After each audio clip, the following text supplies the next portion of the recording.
भोपाल में बीजेपी नेताओं ने स्वतंत्रता दिवस के मौके पर पर्यावरण और कांग्रेस की अंदरूनी राजनीति को लेकर बयान दिए। बीजेपी प्रदेश अध्यक्ष हेमंत खंडेलवाल ने कहा कि पार्टी ने पौधे लगाने का संकल्प लिया है। 20-25 साल में बिगड़े पर्यावरण को सुधारने की जिम्मेदारी इस पीढ़ी की है। वहीं कांग्रेस की सूची और विरोध पर उन्होंने कहा कि यह उनका आंतरिक मामला है। सांसद आलोक शर्मा ने कांग्रेस पर निशाना साधते हुए कहा कि पार्टी गुटबाजी में बटी हुई है और निष्ठावान कार्यकर्ताओं की लगातार उपेक्षा हो रही है। उन्होंने कहा कि सूची जारी होते ही इस्तीफों का सिलसिला शुरू हो गया है। यह कांग्रेस के अंत का संकेत है।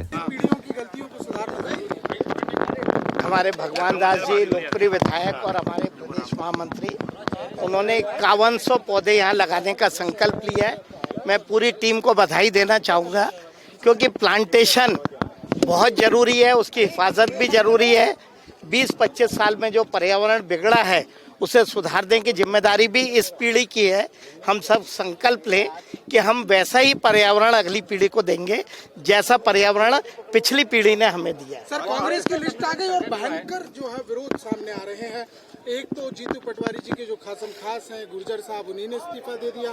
तमाम बातें सर अब विकेट गिरने की तैयारी। कांग्रेस में संगठन सृजन नहीं बल्कि विसर्जन शुरू हो गया है। देखिए, कांग्रेस की अपनी पद्धति है। उन्होंने किसी को क्यों बनाया, किस लिए बनाया, ये उनके अंदर का मामला है। कोई राजनीतिक विषय होगा तो मैं जरूर आलोचना करूंगा, बाकी उनका आंतरिक सर, एनसीईआरटी में अब कांग्रेस के विभाजन का पाठ जो है वो देंगे, पढ़ाएंगे, तमाम चीज करेंगे। मोदी जी पर कहा था कि सोसाइटी जो है संघ ने कई काम किए, लेकिन अब एक नई बात सामने आ रही है, लोगों तक सच्चाई पहुंचना।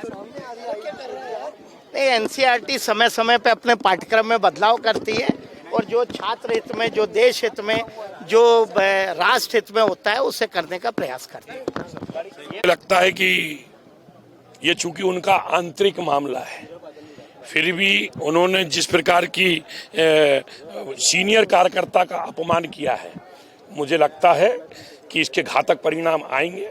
और हम तो चाहते हैं कि वो कांग्रेस इस प्रकार की गलती करे, वो गलती लगातार कर रही है। निष्ठावान कार्यकर्ता का जिनका हक था, अब गुना में जो कार्यकर्ता बरसों से कांग्रेस के लिए काम कर रहे हैं, उनको लगता था कि हम जिला अध्यक्ष बनेंगे, उनका हक छीनने का काम कांग्रेस ने करके एक पूर्व मुख्यमंत्री जो बंटाढार थे प्रदेश के, जिन्होंने बंटाढार किया है, उनके बेटे को बनाया है। मुझे लगता है कि हर कार्यकर्ता का जब ऑलरेडी एक पद है तो दूसरे पद के ऊपर नहीं जाना चाहिए, वहाँ देना चाहिए, पर उनका आंतरिक मामला है। सर, एनसीईआरटी में अब जो है कांग्रेस का पाठ पढ़ाया जाएगा कि कांग्रेस जो है वो देश के विभाजन की जिम्मेदार है। कांग्रेस इस पर कड़ी आपत्ति ले रही है। नहीं, आपत्ति क्या ले रही है? आज अगर इस देश का अगर विभाजन हुआ है तो मुस्लिम लीग के कहने के ऊपर ब्रिटिश सरकार ने किया था, उसको बढ़ाने का काम कांग्रेस ने किया।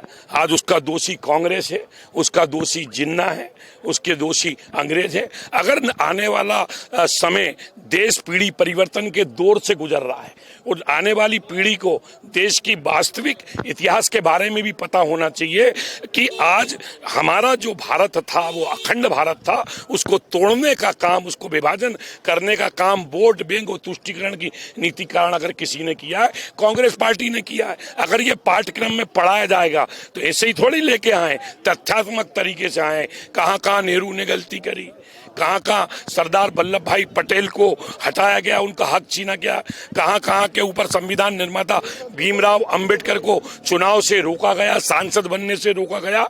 मुझे लगता है कि वो ये पूरा का पूरा जो इतिहास है आने वाली पीढ़ी के सामने आना चाहिए, बच्चों के सामने आना चाहिए। और मुझे लगता है कि इसके ऊपर एक देश के अंदर डिबेट होना चाहिए। कांग्रेस पूरी तरीके से समाप्त हो चुकी है, कांग्रेस पूरी तरीके से खत्म हो चुकी है।